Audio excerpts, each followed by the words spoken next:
Je voudrais savoir un petit peu, justement, par rapport au traitement et tous les événements qui se passent actuellement en Kabylie, et justement, là, pour le coup, d'un point de vue politique, la revendication actuelle qui est portée par le mouvement pour l'autonomie de la Kabylie, vous en entendez parler un petit peu, et ça vous évoque quoi? Alors, je n'en entends pas parler, dans Moi, les j'en ai médias pas en parlé. tout cas. Dans les Non, médias, non, oui, parce dans qu'il y a les quand même une médias. censure aussi qui se fait.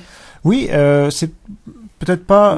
Où les gens sont pas... je pense qu'il Ça y a des... n'intéresse pas les journalistes? Si, mais je Parce pense... qu'il y a il y a d'autres éléments. Par exemple, il y a eu Ouais. l'affaire Messili à une époque. Ouais.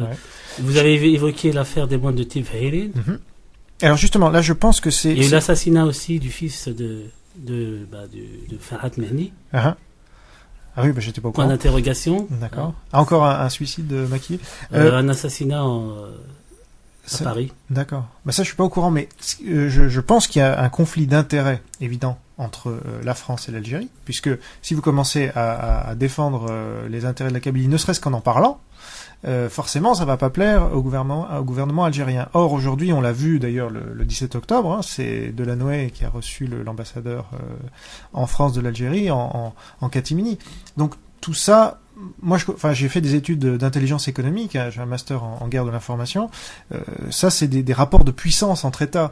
Vous avez aujourd'hui un État qui n'existe pas, qui est la Kabylie, mais qui demande son autonomie, qui n'a pas le pouvoir, pour ainsi dire. Et puis en face, vous avez un pouvoir bien établi qui écrase l'autre et qui peut à peu près tout se permettre. Bon.